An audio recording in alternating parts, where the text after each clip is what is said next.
Well, I think we'll get started then. Welcome to the Lucas National Historic District, National Iron and Steel Heritage Museum, and we're happy to have a continuation of our lectures. And tonight, or this month being Women's History Month, we have the opportunity to talk about women's history in Chester County, and we're happy to do that tonight here. So I want to thank Pete Nunn as well again for sponsoring the lecture series. So it's great to have them here. I would at this point in time invite our program manager up to talk about Dr. Florence Williams, and the credentials that he has. Oh, here we are. Yeah. So we're very happy to have Dr. Williams tonight. And I know that the topic is the Ladies' Aid Society, Ladies' Union Aid Society, and we're very happy to do that. Maybe Juliet could introduce Dr. Williams for us. So thank you very much for coming. Thanks, McCormick. For those of you who I haven't met yet, my name is Juliet. Can you speak up a little bit? And I'm the programs manager here at the National Iron and Steel Heritage Museum. Before I introduce Dr. Williams, though, I wanted to let you know of a few upcoming events we have here at the museum. On March 19th, we will be having the annual Rebecca Lukens Award. This year we'll be honoring President of the Natural Lands Trust, Molly Morrison. And soon following that, on April 3rd, we'll be having a lecture here in this very room by a local scholar and retired teacher from the Coatesville Area High School, Ross Hershey. So this lecture is especially important to us here at the museum for a number of reasons. Within the past few months, the museum has really been trying to coordinate its kind of bucking up its educational offerings. And one of our dedicated volunteers here who's been really instrumental to do that, Susie Brody, she recommended a local scholar named Dr. Flo Williams. And so it really came together very nicely. We heard that Dr. Williams was researching some of the family members of Rebecca Lukens, Marion Penrose and Sarah Pennant Coates. And not only were they related to Rebecca, they were Rebecca's sisters. So we're very excited to hear about those people and their contributions to the Civil War effort. Dr. Williams is a local scholar with many research interests, including Chester County and the Civil War, among many others. She received her Ed.D. from Temple University with undergraduate degrees from West Chester and University of Delaware. She is the current president of the auxiliary to the SUV-CW, Bradbury Post number 149, and the civilian coordinator of the 97th PVI. And she has written many scholarly papers on topics including the Christiana Riot of 1851 and the women's organizations during and after the Civil War. So thank you, and at this time I'd like to introduce to you Dr. Florence Williams. Thank you very much. My pleasure to be with you this evening. When I started this, I was interested in looking at Chester County versus Philadelphia. Chester County being very rural, being an agriculture area, and in terms of what did the ladies do? What was the organization like? How did it come about, and so forth? And thought, well, that would be an interesting comparison. When I started looking at the newspaper articles, however, I had so much information just on Chester County and just on Coatesville and just for 1862 that I then focused just on that particular date. And so what I've essentially done is looked at the particular Union Aid Society, and this had a variety of names. This was its most formal name. Most of the time it was simply referred to as the Coatesville Ladies' Aid Society. Technically they were part of the Sanitary Commission, but they did not always go through the Sanitary Commission. You look at the quote here, this very ably says what was happening at the beginning of the war. They knew they had to do something, but they weren't exactly what to do. They were not sure of their direction. Most of these organizations came from church groups, benevolent societies, and when the war broke out, they simply refocused where they were going to be. Instead of going to the poor, going to take care of prisoners and so forth, now the focus became, what do we need to get to the soldiers? What about those that are been injured? What about getting a hospital set up and so forth? And as she ably says, before we knew what we ought to do, they were looking for some direction. Essentially, it all came underneath, eventually, the United States Sanitary Commission. If you look at the letterhead, you will see that's out of Philadelphia. And that was one of the branches. I guess you would say the main organization itself was in Washington, but that was pretty much a warehouse and kind of a more of an executive office building. But each of the areas had their own branch. Interesting enough, Westchester had a branch. It must have been a sub-branch of Philadelphia, I assume. If you look at the logo that I have there, I have no proof that we actually had that. But we know that each of the areas simply took a logo exactly like that and put their particular label in the center. So I took the liberty of doing just that. So Westchester was known as the Central Aid Society. Everything from this county went into Westchester. And I assume then probably went into Philly or wherever they felt it needed to be distributed. The other is the logo itself that became their particular logo. Realize that you've come under a very rural area, looking at what was this like in 1860. Oh, this is not going to work with bifocals. It's primarily a farming community.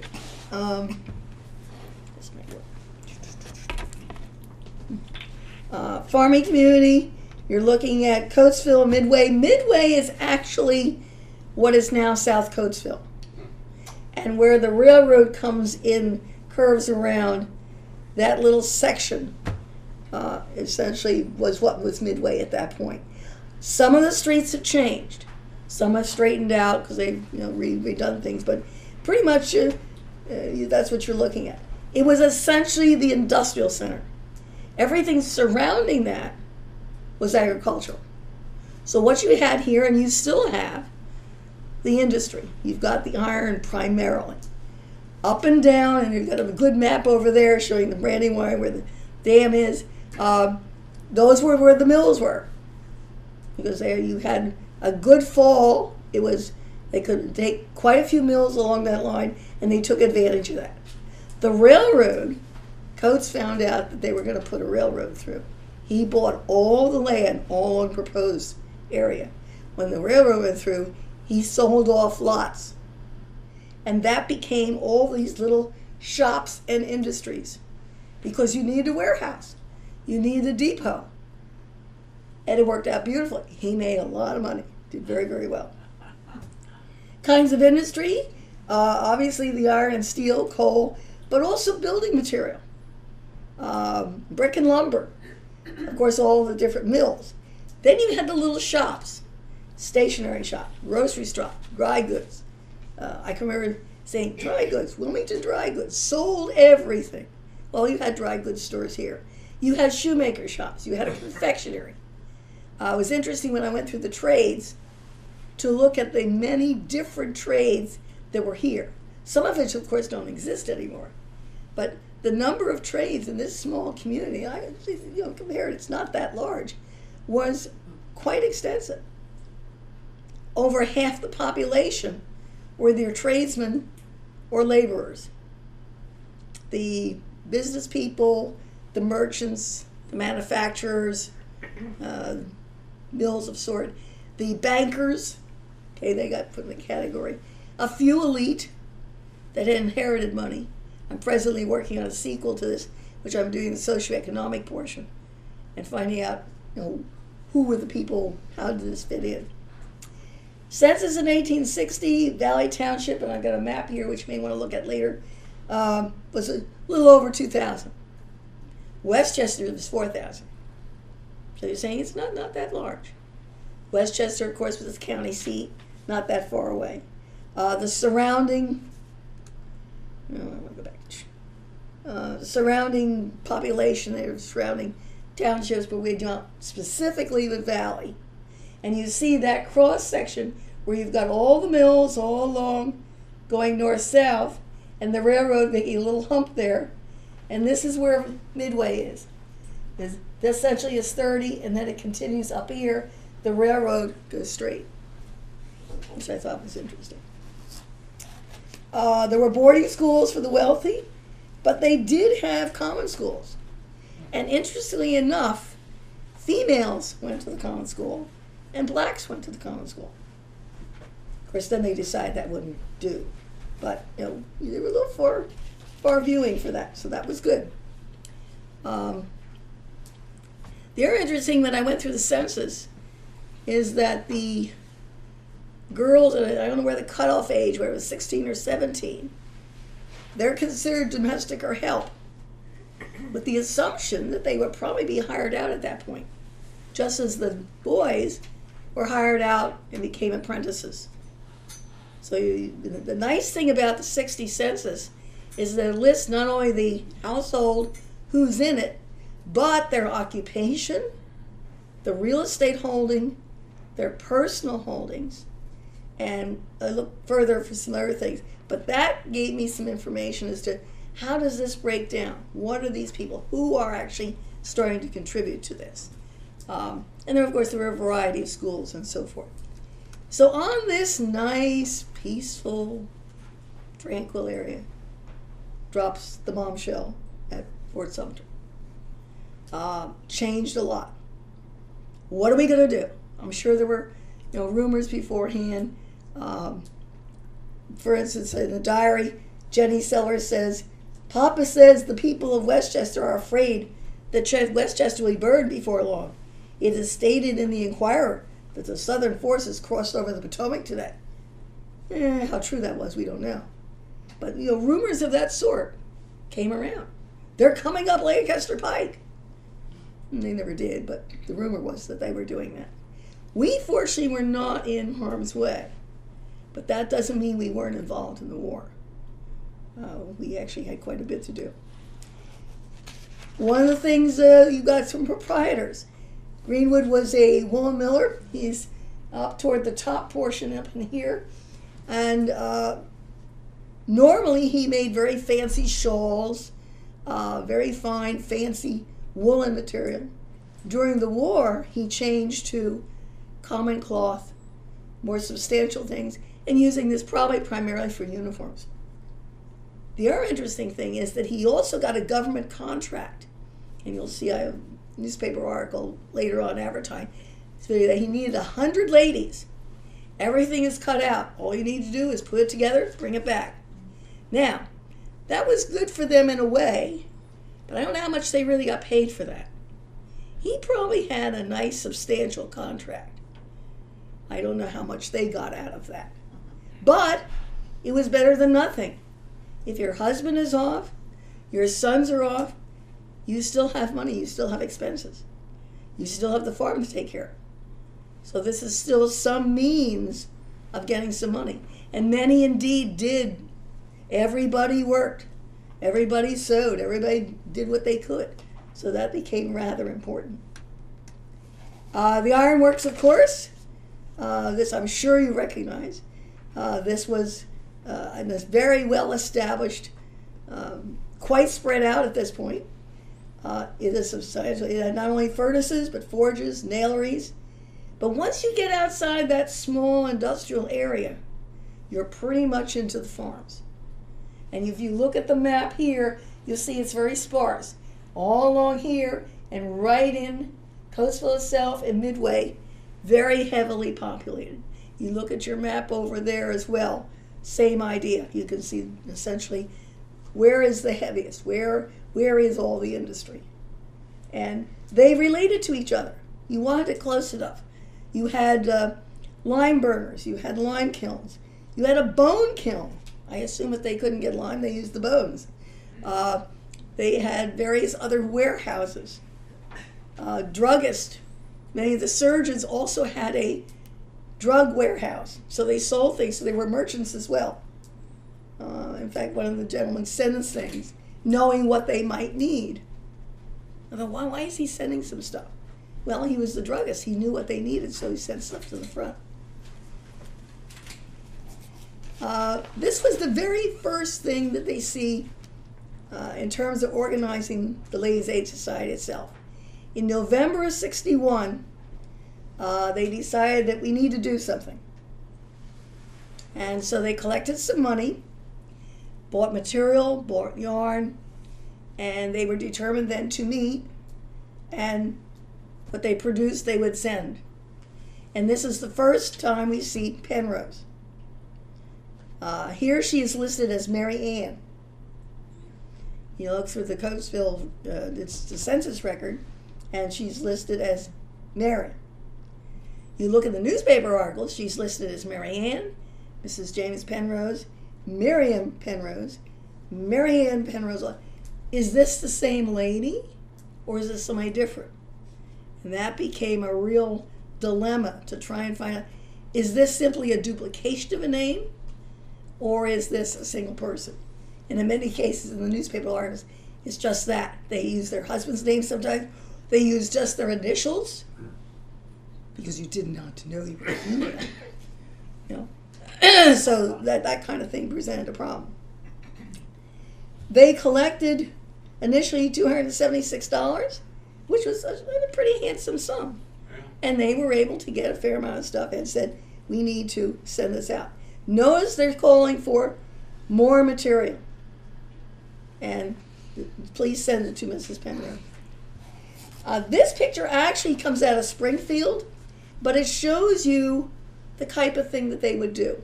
They've got bandages in their hands. They see there's canned goods in the front.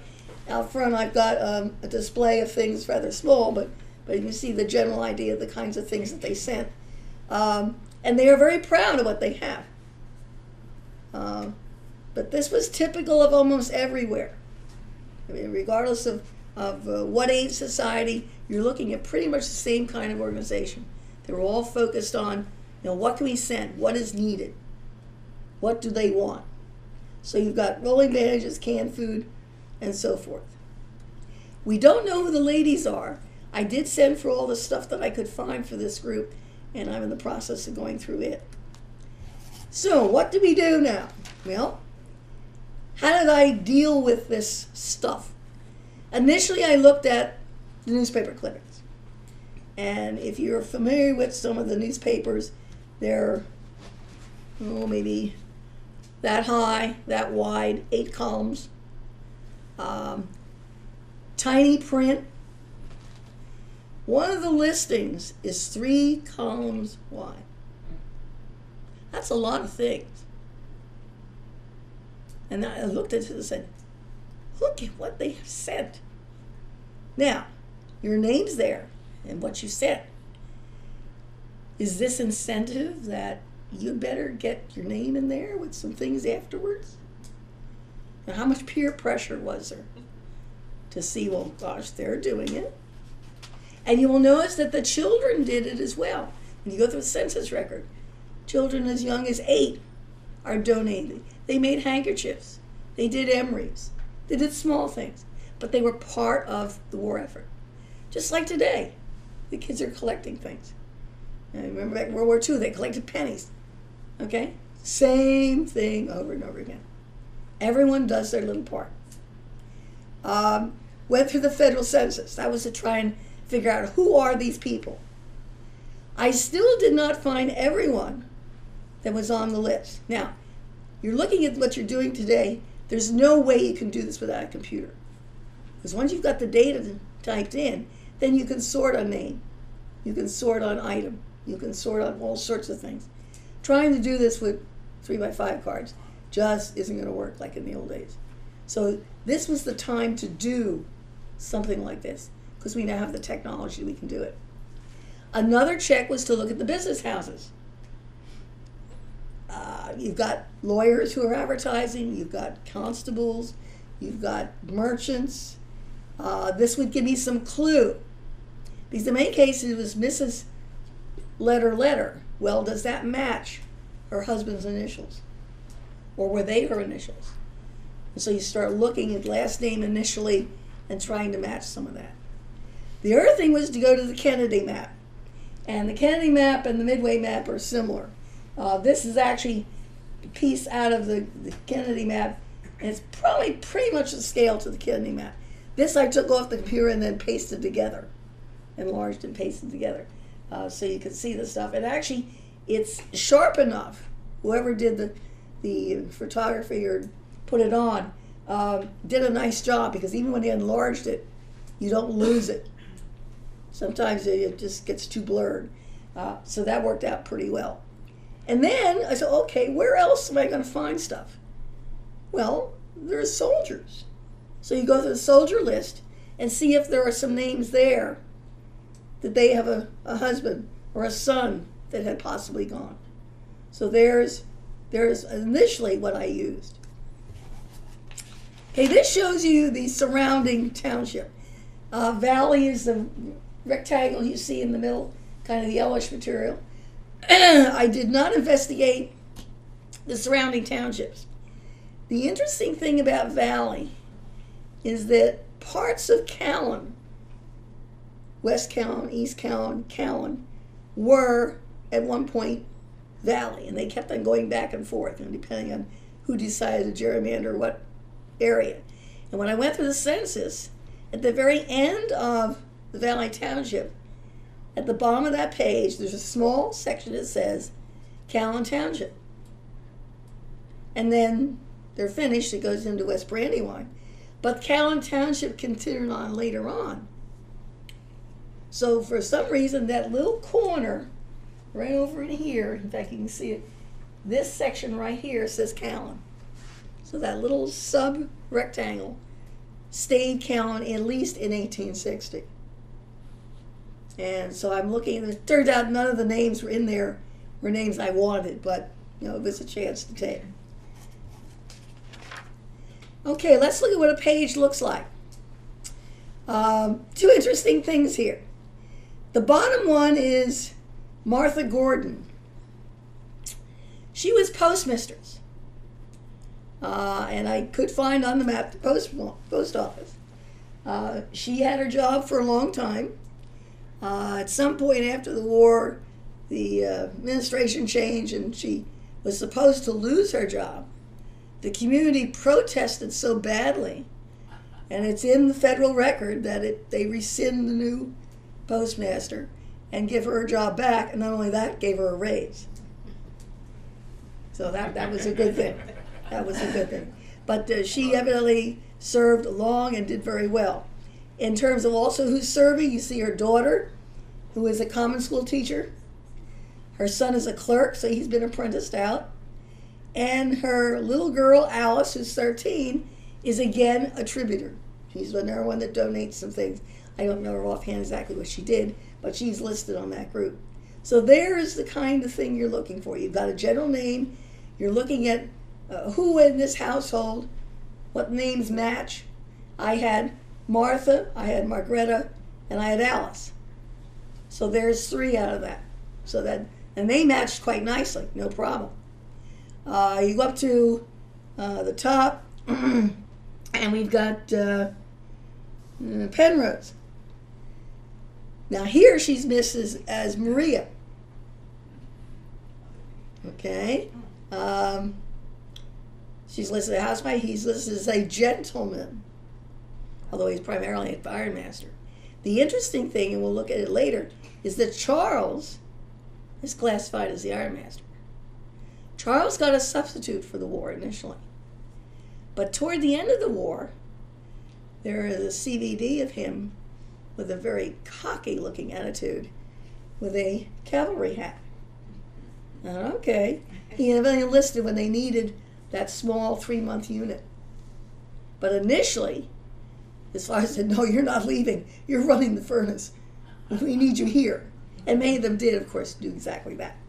And I don't remember whether I found out whether what his substitute's name was or not.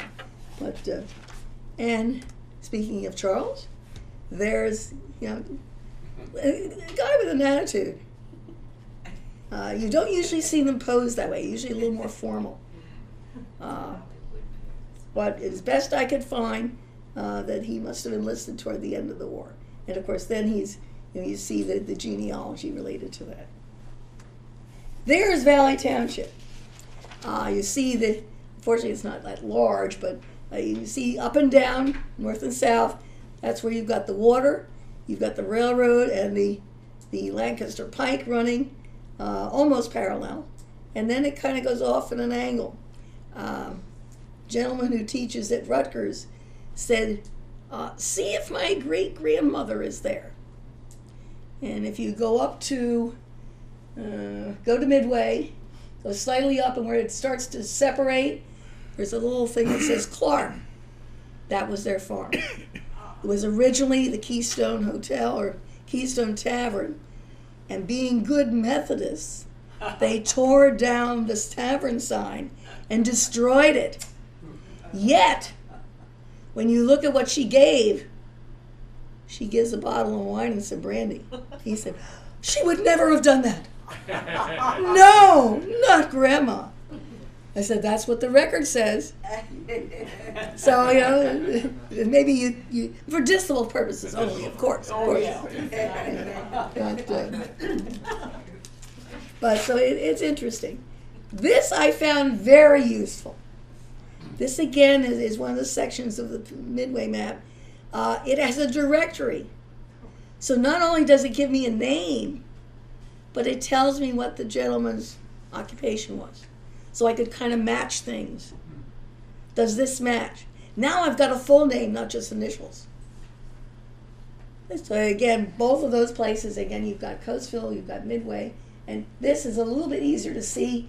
It breaks down, where are the warehouses, where is the building, post office. You see the large body of water, and then there's a road that goes kind of slanted. The probably two buildings in is the Chester Valley Bank. If you stand on the northeast corner and look south slightly to the left, you will see a building with columns, and on top it says Chester Valley Bank. So it's still there. Now, there's an owner proprietor. I'd like to find his place. It may have been torn down, but you know, you've got various pictures that say these are the places that were in town. The post office is there. I'd have to go check and see whether it's still the post office or not. But this gave you what warehouses there were, what buildings there were. Was it a rolling mill? Was it a wool mill? There were 2 wool mills and a rolling mill. Where are the forges? Of course, there's a large section for the Lukens plant. So the map itself was very, very, and it did help with a few of the missing names. Business houses. This is the best I could find, and obviously they are very proud of their establishment. You have a grocery store to the left, you have a shoemaker shop in the middle, and you have a candy store, a confectioner, possibly a baker. They did all those kinds of things together. They lived upstairs, their shop was downstairs, which was typical. Okay, but so you're looking, again, this is filling in some of those names. The business house section. And this all comes from Chester County Historical Society's clipping files. They have an absolutely tremendous amount of information. Just amazing. Okay, we skipped a few things, I think. Yeah, okay. Again, this came from Harper's book, where he goes through the sailors and soldiers from the area, and I find a Rufus Ford, and I find a Jonathan Valentine. The Ford and Valentine. Ford was a cabinet maker, had 3 sons. Rufus is one of the youngest of the one he goes, and the same thing with Jonathan also is. And this is the record of where they were. Now it's interesting that Jonathan was wounded in Antietam. The Ladies' Aid Society eventually sent stuff out that area, not knowing that Antietam is going to happen, because they're sending it for the previous battles at South Mountain. And when it arrives, it's the day after Antietam. And it was just, serendipity. And the surgeon was just, oh, thank you, thank you, thank you. He could not have been, happier about it.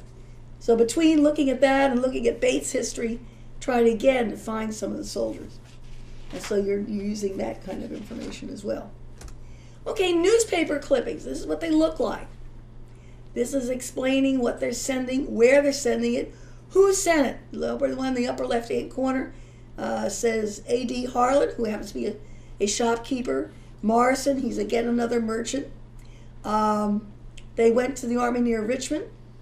Mrs. S.B. Worth, Ironmaster's wife. She, at this point, Emily, did the collection. And you see the fine print. You think that was fun, trying to type and translate. And then you go through, okay, did I miss one? And so you got item 32, 33. Oops, we got 33A here. Try and fill some numbers in and eventually get everything read out. Again, contributions to soldiers, they're calling for stuff. You're looking for inventory. We need more of these certain kinds of things. Again, you're looking at the upper right-hand corner. Primarily, a lot of this things in the village record. Village record and most of the things. Samples of what they collected, who donated them, where they went, and who sent them. Who took them actually. Because there's a comment that unless you send it with someone, it may not get there. And it seems that they did not, to my knowledge, send anything through the Sanitary Commission. Every time they sent something, they sent it independently because they wanted to make sure it was going to get there. And there's something to that. Kinds of stuff they sent. Lint, bandages, rusk, most often listed things. Bedding, bed sacks, which essentially looks like a huge pillowcase which you could stuff. Pillowcases, quilts, comforts. Only one blanket, which I thought was interesting. And the quilts, of course, were probably substituted for that. Food items like flour, cornstarch, sago. Sago is a palm tree thickener, very much like you would use arrowroot or cornstarch, something along that line. Sugar, rice, tea, chocolate. The government supplied coffee, but the guys liked their chocolate and tea. So they were very happy to get stuff like that. Farina, dried beef, pickles, jam, jelly, preserved fruit, fruit butters. Interesting enough, being a rural area and a farming area, only one message of sausage. You would have thought that would transport well, would be preserved pretty easily, but only one mention. Why? Don't know. Lemon syrup, anything with citrus was highly valued. The other thing was highly valued that I don't have enough of a medical background to know was blackberry. Anything blackberry. Good for the stomach complaints. You had diarrhea, you had upset stomach, blackberry. So it's probably an antioxidant of some sort, something in it that would do the job. We haven't investigated enough of it, but they were always calling blackberry cordials. Very nice. Blackberry wine. Yes, anything along that line. But blackberry jam would do, and jelly would do. So again, blackberry was the thing. Orange syrup is only listed once. Lemon was the one they wanted. And I have a label outside on one of the bottles that shows the lemon syrup. Clothing, shirts, drawers, flannel, muslin, and one pair noted as pillowcase style. I suspect what that was, if you're familiar with some of the workman things, they looked like an overall that didn't have the bottom part pulled together, which they called slops, which either the Navy wore over their uniform. They were doing messy stuff. So it protected their good pants. And they were wide and were not going to get, pretty much in the way. And were probably just, thrown in and could be washed easily. Nice things like soap and combs, little comfort items. But in addition to that, also socks, wrappers. Wrapper to us would be a bathrobe. And both a summer weight and a winter weight. Okay. Salve is only listed once, and again, it was probably a requested item. It may have been something that was home that somebody knew they had a particular remedy. Like, mother's stuff works. Send some of that. Some of the old stuff, the home remedies, which the surgeons kind of scoffed at. But it turned out that a lot of times they knew exactly what they were talking about. The other thing is reading material. Realize you are trapped in bed, you can't move, you're hopefully getting food brought to you, you're not particularly comfortable. You need something to take your mind off stuff. Even if the newspaper is 3 months old, it's still reading material. So anything along that was very valuable. They even read Goatees, primarily for the stories. And I'm sure they looked through some of the fashion stuff too, but that wasn't what their interest was. And a lot of the new novels were sequelized in Goatees. So this was current reading material. This was kind of neat stuff. And of course the hymnals, the interesting thing about that, everyone knew the tunes, so all you had were just the words. And so of course they would have those and they would sing. Kinds of things that they do. Interesting enough, they mentioned farina, a packet of farina. What do you mean by a paper of farina or a packet of farina? Well, think about what the nurse might want to use. She probably only wants to make up one serving because that's what this gentleman can have. So I'm assuming a small packet, which I kind of guess you can fold one of those very easily and put a couple tablespoons of farina, so it'll be one serving. Looking at Goodall stuff from after Gettysburg, the encampment that they had at Westchester for the camp parole.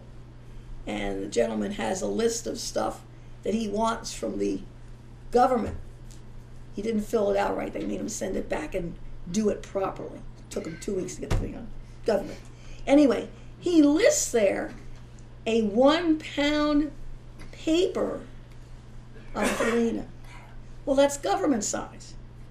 Now, how am I going to fold a piece of paper to hold 1 pound of farina? A tablespoon I can figure it out, but at least it finally says, yes, this is a quantity. It's like you want a packet of pins. How many pins are in a packet of pins? Well, if you lived then, you knew. We don't know now. So what was this packet of farina? I'm assuming an individual serving. I didn't know really how to do this because trying to summarize this, you don't really get the feel for the quantity of stuff.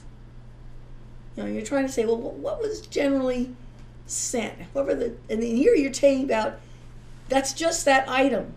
But there may have been 50 of this item, and 20 of this item, and 100 of their item. These are just the individual item listed. So multiply that by many pieces. Bedding, clothing, food, medical, other was general breakdown. And under the bedding, of course, you've got the different things that you see listed there. And you're looking at how many units. Again, you look at some of the food, sometimes it's packed in a barrel, sometimes it's packed in a glass, sometimes it's packed in a box. Famous thing was the bandages. Sometimes there were boxes of bandages, and then they simply say so many rolls of bandages. So you're trying to total stuff up. You really can't get a real handle on it. Okay, that comes into lint and Sharpie. And I borrowed this from one of the ladies that did an extensive research on this. Lint essentially was scraped from soft, old material. What you get in the dryer, except that they're scraping it rather than, you want to keep a kid busy. I need some lint. The thing that we had at the edge of battle, about a ½ inch, not even that much, 1/4 inch stuff. She said it took her forever to fill that little circle. Same thing with the Sharpie, which is the top part. You would take a 4-inch square and you would unravel it. So you say to the youngster, I want you to unravel that. Every 20, you tie it in the center. I keep them busy for a while. You got to count. Hey, they're learning something. But it's the tedious stuff. Yeah? We should get some of the kids to do stuff like that today. Okay, now we get to some of the ladies. Now look at this. Granted, these are post-war. Obviously, you look at their hairdos, you look at their thing. But the Coates, Carrie and Sally, both contributed a tremendous amount of stuff. There are letters where they go out and they're visiting. She's asking for money to get home. And she mentions a variety of people. So you're looking at, well, what names? Is there a name I can link into this? And so again, you're looking at this kind of information to say, how is this related to the ladies? Of course, Mrs. Charles Houston and her son, descendants here. This again is a later period. And the genealogy that I've got there, you can go look at that later. This gave me some clues. I don't remember what this was under. I think, according to this, was under the business houses. Harlan is storekeeper. Okay. Then I've got Constable Dyson. Did finally find out what his first name was. But he then is obviously part of the police department. But he had other jobs as well. He was also involved in the bank. So that they didn't necessarily have only one job. And it turns out this lady stole some stuff. Then we've got H.G. Thomas, who, as a lawyer, takes up the case. And they throw her in county prison where she ought to be. So again, I've pulled some information. Here I've got 3 people that tells me what their occupations were. And gave me some clues as to, who might be related to whom. Okay, this was the big dilemma. Because she was listed so many times under so many different names. The question was it the same lady or not? And the question on the census was, especially since a lot couldn't be verified, why were they missed? Why are there different names? You look at the census for 1850, and then you look at 1860, and the name may have been slightly changed. Because that's the name that they gave them at that point. So again, it's kind of iffy. If you look at the 2 pictures, however, it's pretty obvious they're the same person. The one that's listed as Mrs. James to the left, she is very finely dressed, appropriately dressed as an ironmaster's wife. A little more plain in the right-hand one. But again, it's pretty obvious that it's the same person. So you've got Mary Ann this time instead of Maria.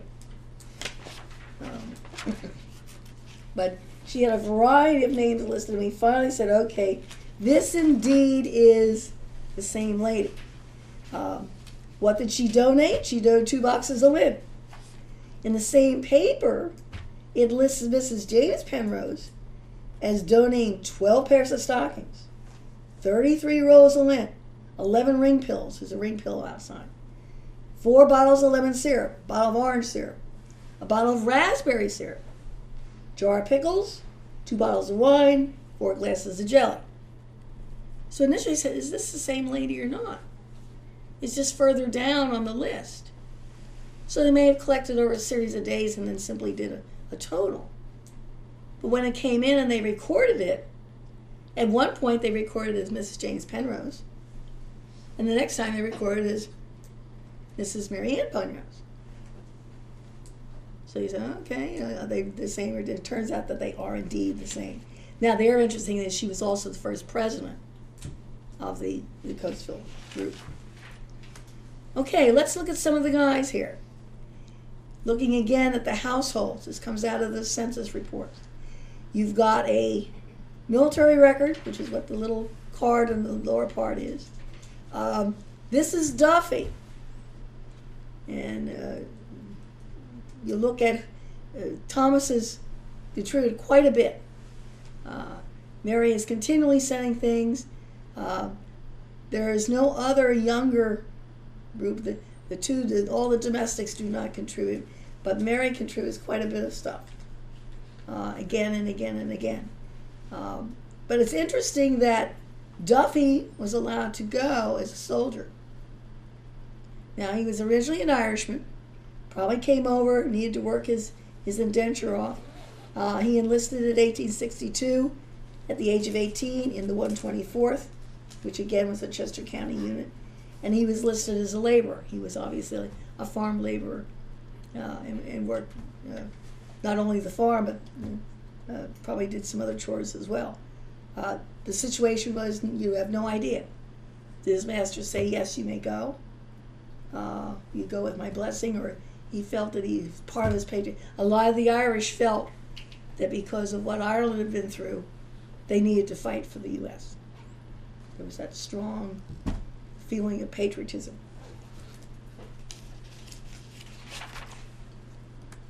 Again, here's Ford. This is the one that has the all three of the boys listed are cabinet makers, and they're apprenticed under their father.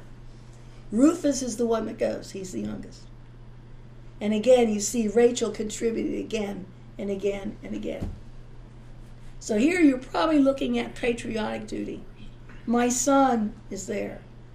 I need to know that I will take care of someone else's son as well as my own. So I'm sending things. Here's a picture of him. And again, this goes along with his card. Ed Max kindly allowed me to use this. He's not in a Chester County unit, but he's part of the, originally was in Chester County, but he went to one later on. Some of them, depending on how badly the unit was cut up, may have transferred to another. Some units were entirely decimated and they simply folded into another one. Others, two units might fold together. So it depended on what happened during the war. This was interesting. He puts on he of course had quotas.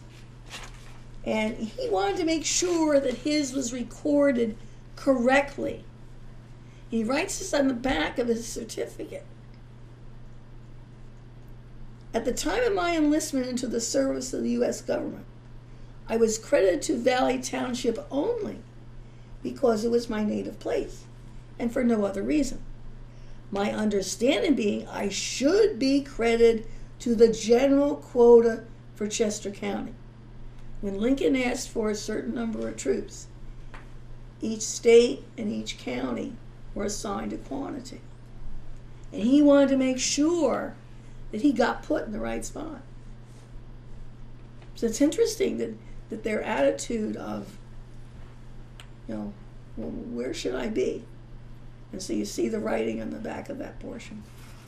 Interesting things you will find. You go through these files and you just never know what's going to show up. Okay, we got a surgeon here. Had a good practice in Coatesville. Trained in Philadelphia. Had a nice practice, but he felt he needed to go.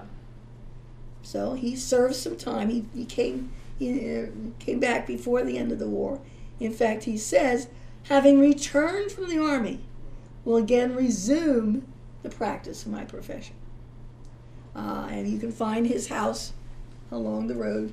It's listed where Dr. Blakely lived. And again, you can see where he was. He was also listed as a druggist. He had a merchant area as well. So he not only practiced surgery, practiced medicine, but he was dispensing stuff as well and sold things. Probably sold at a small farm, what we would consider a small pharmacy. So you would go for whatever you needed. So this again comes out of the clipping files and out of the files for the soldiers and out of the Bates file. So all these things together, add up to, what have you got? Harlan was a merchant, and appropriately, he serves as a quartermaster. Perfect position for him. He's used to dealing with quantities of material. He's used to dispensing stuff. This is right down his alley. So he's very valuable. He has the background to see that stuff is done properly. And his wife, again, is home contributing. In fact, he's probably right. We need these things. Send this stuff. See that they send this next time. So that kind of stuff becomes a communication back and forth becomes important. This was his residence. I'd love to be able to find out where this still exists. That is the Presbyterian Church. and I don't know whether that still exists or not. This is Main Street, Coatesville. This is looking at the south side of it, according to the map for Valley Township. So again, it's a case of how far down Main Street do I have to go and see whether it still is there. So it'll be interesting to find out at some point. Doesn't say, there's no number. In fact, he is one that is not documented. His wife sends stuff, he sends stuff, but he's not in the census. Yet he's listed in the business houses. What gives? I'm sure he didn't move between census, although he may have. Because you would expect a laborer or a tradesman, because April 1 was moving day. That's the day all the contracts were signed. If you couldn't read or write, you brought it to the clerk, he wrote it out, he verified your X, and off you went. You took all your chattel and moved to a new place. If you moved within the year, you got lost. The census was done June of 1860. So it depends on where you were in that particular day when the guy came through to do it. All of that particular section for Valley was done, I believe it was like the 28th through the 30th of June. So you look at the dates when the stuff was. Okay, we're back to the Woolen Mill again. He traded as Greenwood and Sons. Did kersey cloth, Balmar skirts, instead of his usual fashionable shawls. After the war, he went back to that. He's the one that also had the government contract. He and Morrison worked together on that. He did serve, again, only as a 3-month unit, but he at least did some of his part. So, and of course, this is, of course, along, you see the water there. This is right along the mill, along the Rock Mill, which is north of Coatesville itself. There are 3 mills here. The top one is the Kenilworthy one, the one where almost the intersection is Greenwood's. And to the right, that building is a rolling mill, not a woolen mill.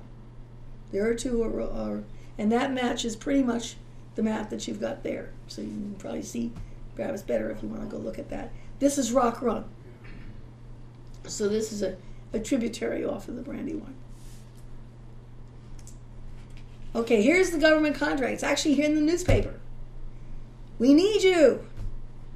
You know, we'll pay you to sew these things there. It's interesting. We never thought they called them pantaloons.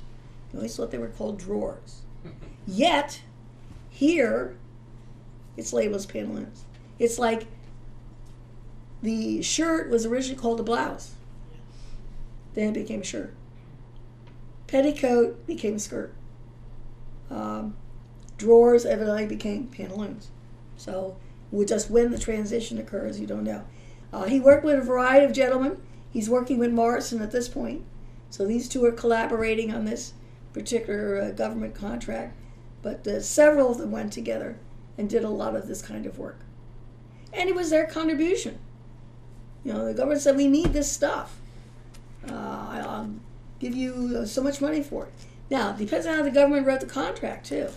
You'll see some that say it may not be made with shoddy material.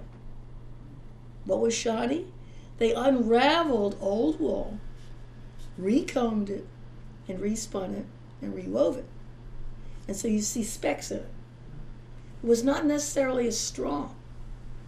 Like some of it was really poor. And therefore that became known as shoddy, poor material. So unless the government wrote, may not be of that stuff, you might try and do the cheapest way you could. It's an interesting side note to that. Okay, where did things go? Here we see that during the Maryland campaign, they're getting sent to Harrison Landing. And this evidently was quite a famous place. The cartographer for this was quite the man. Did a lot of very accurate drawings. Of course, for a soldier who's trying to plan a battle, this became very important. Where are the entries? How do I get to the plantation? Where are the waterways that are going to be able to get into it? Where is the hospital at this point? And so this is where some of the stuff got sent. Morrison and Hanlon are ones that are sending stuff to this place. They sent this in July. And actually they did this with the Young Men's Christian Commission. This was done out of Philadelphia. But it's interesting that Coatesville did not specifically work with the Sanitary Commission. They either sent it independently or they sent it in conjunction with, but they always had one of their people going with them. So they never went, they never depended on somebody else entirely. Didn't trust anyone, I guess. And he stayed 2 weeks and came home, and there's thank you notes of various kinds for just that. Here's the evidence. The Brandywine Guards write back. You wanted to get there? Bring it yourself. It becomes important. And many of the ladies said, the stuff's sitting on the sidelines. It's in a boxcar. It's not getting moved. And a lot of the government stuff didn't get moved for just this reason. It got way down, or the rail was broken, or they didn't have time to fix it. The bridge was out, and so there it sits. And by the time they got the turkey, he wasn't in good shape. Pickled stuff was okay. So it depends on how you pack the stuff. So here's the word to the wise. If you want it done, this is what you need to do. Now, I don't know whether this is our guys or not, but this is Antietam. We sent stuff simply because there have been battles near there beforehand, not realizing that Antietam was going to occur. They left on the 6th and got there the day after Antietam. And the surgeons were overjoyed. Supplies. You don't know how decimated we are. We have nothing. And it turned out that the guys stayed for 2 weeks and helped, and then finally came home. In between the time, and I don't know whether they used a telegraph, they sent a second shipment. So I suspect that they may have sent back by telegraph, we need more stuff.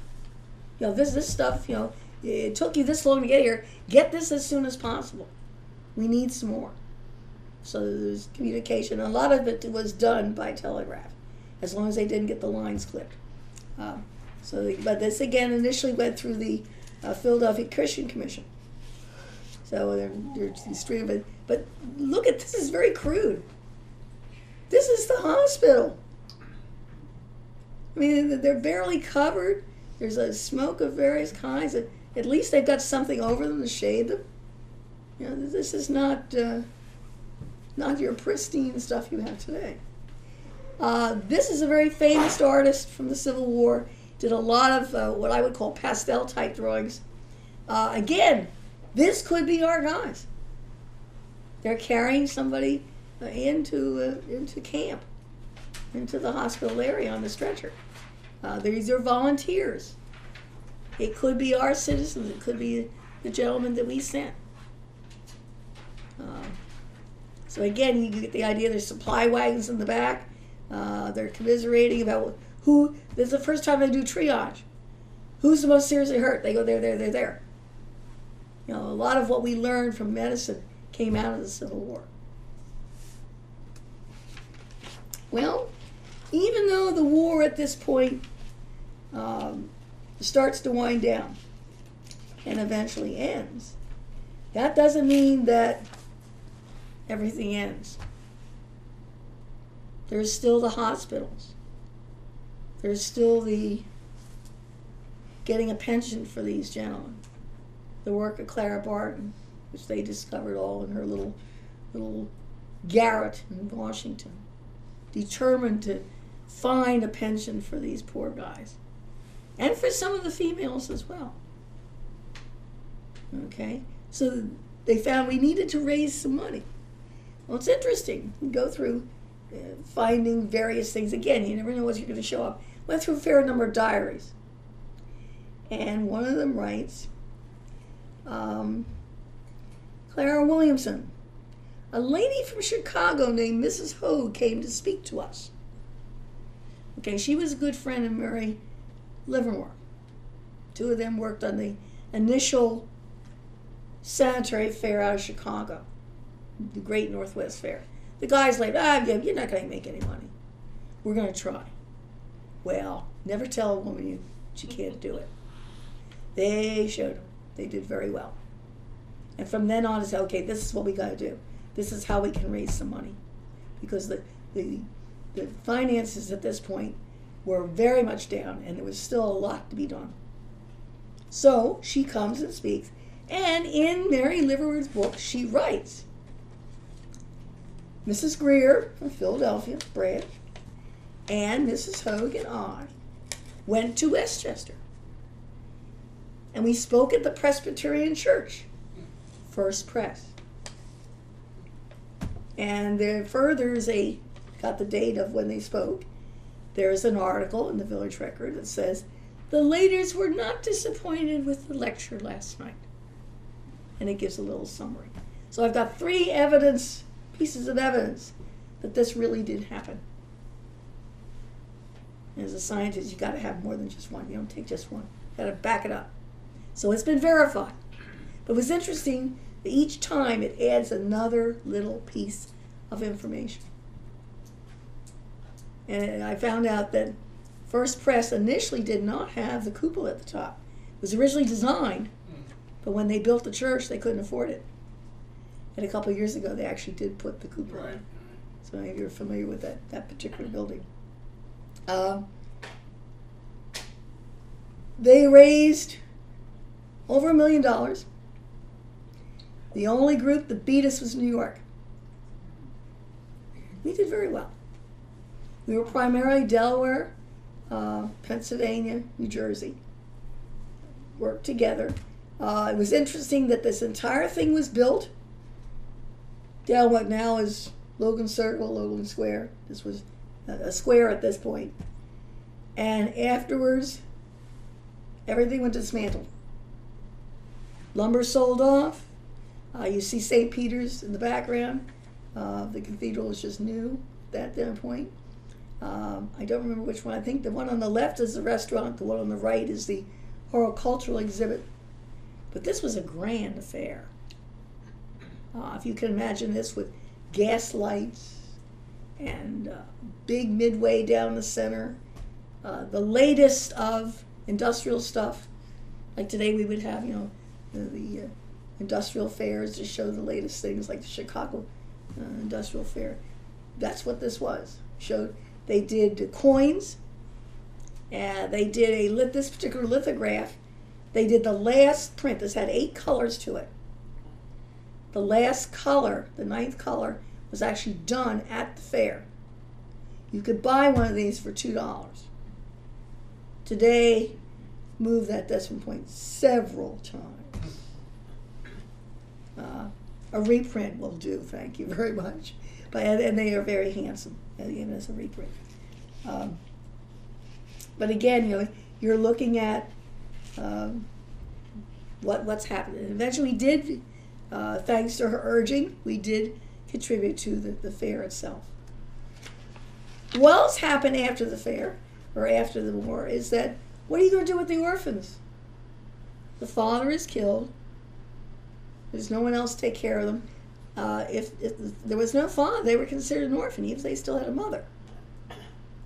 So we need some moral upbringing for these gentlemen. We can't just let them out on the street. Something we probably need a little more discipline today. So they had orphan schools. Pennsylvania Railroad sponsored Chester Springs. Of course, it's changed hands many times. It became an art school at one point, and it's used for a variety of things. It was a spa at one point. But originally it was an orphan school. And the idea was that it was to have a home-like atmosphere, that there were to be matrons and gentlemen and a school, and they would learn some agriculture, they were doing some work, very much like church farm school is today. If you visualize the same attitude, the same kind of thinking, that this is your training. You have no family left. We become your family. The same thing you're looking at, what are we going to do for the veterans? They've lost a leg, they've lost an arm. How are they going to make some money? Is there some occupation they can have? And the GR, of course, would say, they would have booklets, please hire our comrades. We give them the chance for, same thing with the veterans coming back today. Please give the veteran a job.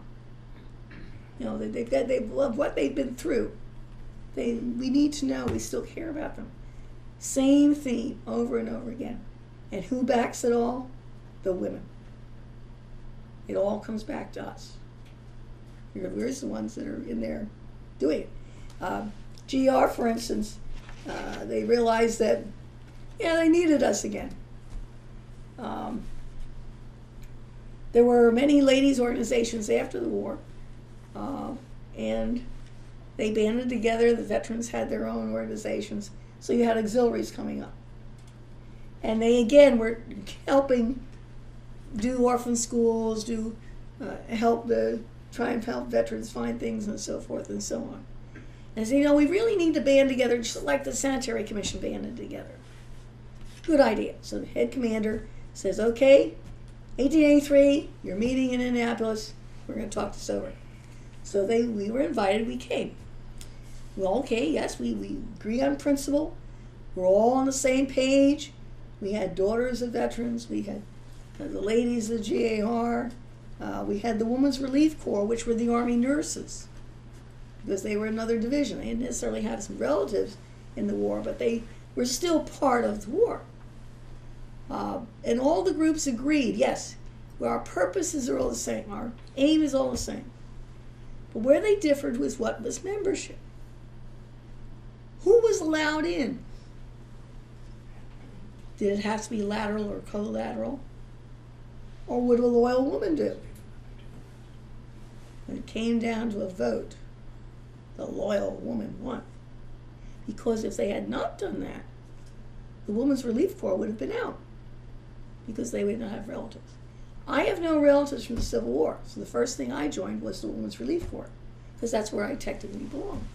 I can now belong as an auxiliary to the Sons of Women, because they have an associate membership. So that, so I actually belong to both organizations at this point. The cry was, lest we forget. Do not forget the noble deeds, the noble dead. If you're looking at the right-hand monument, that is the Women's Relief Corps badge. And that is in Greenmount Cemetery. On the other side is the GAR badge. And it's one of the few places that have both. You don't normally see the ladies. Horticultural Hall, of course, was very important. It was one of where the post was. Of course, it's now part of the Historical Society. And then, of course, is the older picture before they bought the YMCA and put the branch over and so forth and so on. And then most of you went to see that, and I thank you very kindly. I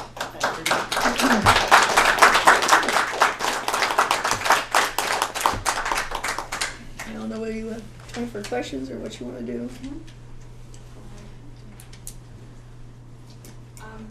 If we would like to do questions. Be fine. Absolutely.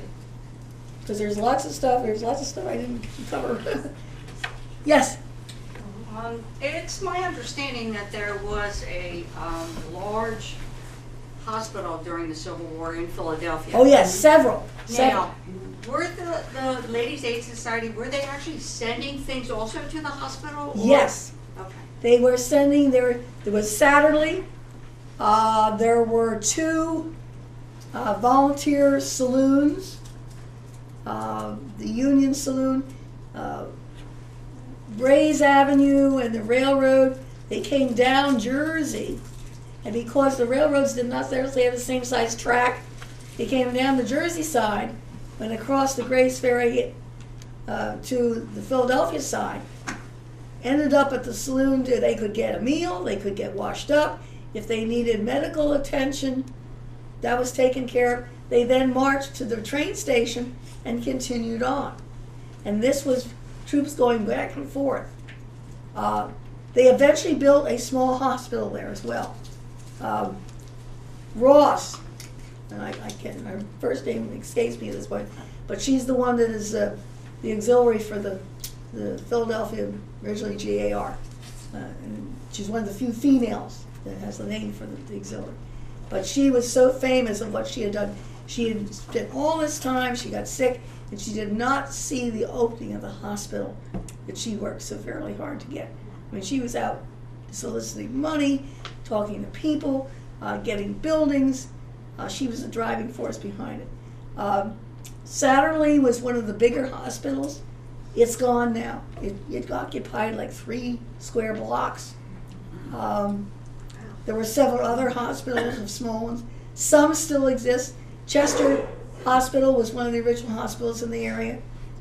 They sent things there. In fact, there's an article, one of the surgeons kept very copious records of after the Battle of Gettysburg, because they sent a lot of these guys up here for some help. And Confederate or Union, he writes down what he had done for them, and if they died, what the autopsy was. So if you're a medical person and you want to investigate, that's the place to go. I mean, fantastic notes for that stuff. Camp Parole I alluded to earlier. After the Battle of Gettysburg, Confederates had captured Wisconsin, Connecticut, and a couple other guys. And of course, they had no means for taking care of them. So they said, well, you sign you on the field that you would not fight until you're exchanged, and go. So they sent them north. And they appear in Westchester. Westchester was not prepared for them. Suddenly there they are. Well, I guess you could go down to the agricultural, where they had the training. Well, they started pulling up the breachers and building fire. No, we can't have that. Well, it turns out prior to that, they had planned on having some training for one of the original color troops.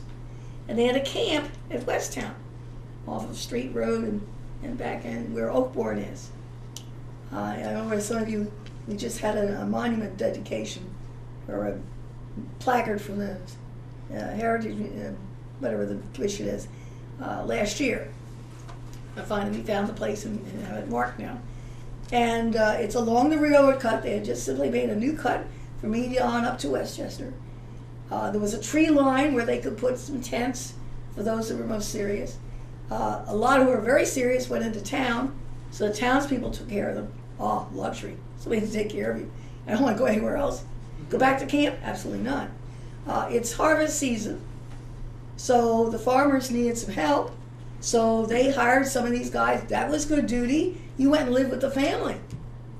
Hey, this was great. And of course, then they had others to help out and so forth and so on. But that was one means of finding some space for them. Well, it's interesting that they say some of them died. According to Goodall, he only lost one person. But yet they said a lot of them had died. Now, they probably died of regular disease as opposed to their wounds. And they supposedly are buried in Greenwood. But again, there's no markers as such. So again, lots of investigation to go. But Chester, which is now Chester Crozier, was one of the big hospitals. But Philly had, I believe, 4. And I think of those, only 1 still exists. I'd have to check on that. I'm not into the medical portion of it. But you're right, yeah, it got sent. And a lot of them got sent to either the field hospital, if there was something in the vicinity, or the small hospital, or for that particular regiment behind the lines and farther back behind where, so they were somewhat protected. And that, of course, went with when the regiment moved, they moved, if they were able. In some cases, they got left behind at somebody's house if they were not able to be moved. Anything else? I'm sorry, I hope I didn't miss this, but the lint and the Charpie, Yep. was that in the preparation of something other than keeping the children occupied? Was that It also was used for the surgeon. for the bandages? It was, the lint was used as you would use a sponge Yes. to soak up the blood, to stop the bleeding. The Sharpie was the same thing. A lot of time you unraveled stuff, you didn't throw it away. You just kind of rolled it up, because that, even though it's kind of crude, would still be used in some way. The bandages, they made long strips, and as you tear those, you get the threads on the side. So you save that. You don't throw anything away. Okay? You were supposed to label those. When I first did these, I had lots of stitches. No! The surgeon was very unhappy. 2 stitches, don't tie it. He should be able to take his thumb and flip that open. Because he doesn't have time to unravel all this stuff. So I didn't do them correctly initially. I have since learned. Again, they labeled sizes. They indicated how much they would need per month. So you were constantly doing lint, you were doing Sharpie, you were doing bandages. There is one called a stump badge, which I have a diagram outside. It's a T-shaped thing. And if you imagine this as the stump, you flip this part over around there, and then you wind it. Now, you gotta leave the little string out where you tied it, where you sutured it together, because that's your test to see whether it's healed or not. You pull it gently. If it kind of gives, it's too squishy, it's not done yet. If it's firm, okay, you can take the stitches out. Yeah, you know. Hey, how's it? Does it work? Thank you. Anything else? Have you, with all the list of the people, have you, I don't know, you plotted where they all lived, the women, or? Okay, Do you have an idea where they, so I recognize a couple names, I know. The merchants were primarily living in town, although some of them had small areas, and some were both merchant and farmer. It's interesting now, I'm going through the list, many of them listed themselves as farmer. But when you look at their real estate and their personal property, their real estate may be $50,000. He doesn't have a small farm. Okay? Then you've got the guy who has no property and but he's listed as farmer. He's probably a tenant farmer. So you've got this huge range. So what I did, what I'm in the process of doing now, is looking at sorting according to property, according to personal property, real estate. Also had access to the school tax record for 1862. So if you were a banker, you paid so much. The bank paid so much. Particular groups, the Presbyterian Church had to pay so much. Okay, they're listed there.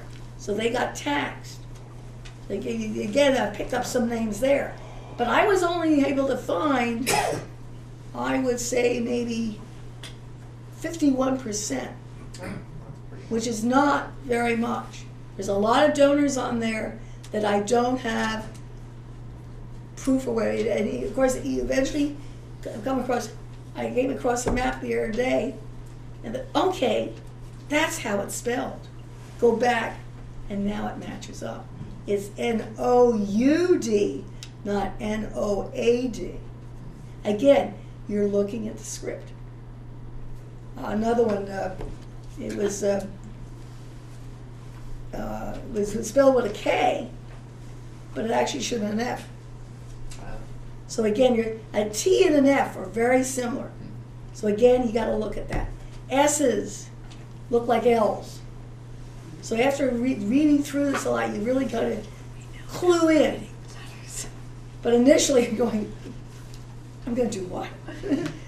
You know, looking at the writing is, and yes, fortunately, the guy who did Valley had a beautiful script, and is some of it quite readable.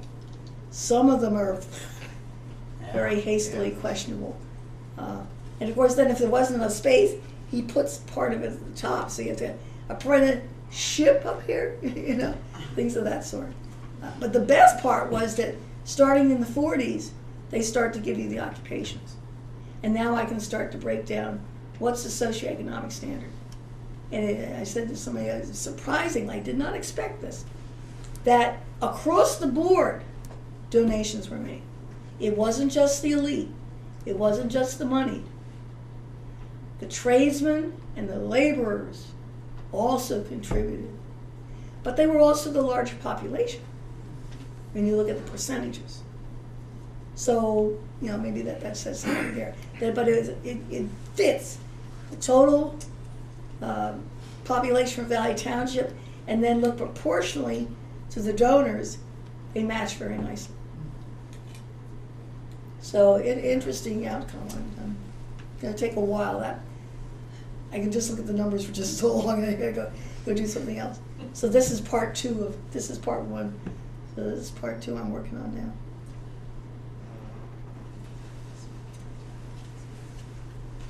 Thank you so much. Okay, I would be glad to go out front, and I encourage you to look at some of the things I have up here. The genealogy particularly, I've color-coded the different families. Look at the map of Valley, and also go look at your own map, because that's a very good map. These are the newspaper clippings from the beginning for the full year, from what I could pull out. The thank you notes, some of the advertisements, and then what I have out front is samples of things of repros of things that they would have sent. So you get an idea of what did the bottles look like. There's a couple of things that aren't correct. Although they did have lithograph, they didn't use that. It's too expensive. If they had some color, it was color paper with black print. That was proper. I didn't know at the time, so of course one of my jars has all the fancy nice lithograph, which is not particularly appropriate, but be that as it may. There are hospital slippers there. I didn't drag everything out. I didn't drag out the bandages, but there's enough of a sampling. And there's a quilt, which took me 10 years to do. It was not done all at once, but it's interesting. It's my teaching quilt. It has all the different patterns of going back earlier from Civil War up to the Civil War. What kind of patterns were appropriate? What kind of print did they have? And so you look at that and say, you didn't throw anything away. You used scraps. It's interesting. I was asked to do a doll quilt for someone. She's Southern. Oh, fine. Okay, I'll do a nice patchwork. No. Southern quilts were applique. What did I get myself into? Turned out it was not that bad, because you simply cut around it, fold it underneath, and hem stitch it around. And then when you quilt around it, it pops up. So it turns out it came out quite nicely. But I thought, oh, what? I promised this, and did I bite off more than I could chew? I've since finished both of them. She will get it. She has a model of a gunboat, and they sold the quilts, full-size quilts, to raise money for the Navy, because obviously the South didn't have any. And of course then the children wanted something similar, so the doll quilts were made. I don't know whether it's still at Winterthur or not, but there's one that has a small little bed, and it has a quilt on it. And unless you have standing there seeing how the size of the bed, you just took a picture of that and showed it to somebody, you could visualize that very much being a regular bed. I mean, it's just proportional. And so the quilts were generally 18 by 18 or more of a rectangular. So the patchwork became the rectangular, and I'm going to make that into a soldier's quilt. I'm going to see if I can get somebody to make me a cot. So I'll put all the accoutrements on it. Okay, well, go look at the exhibit. Thank you.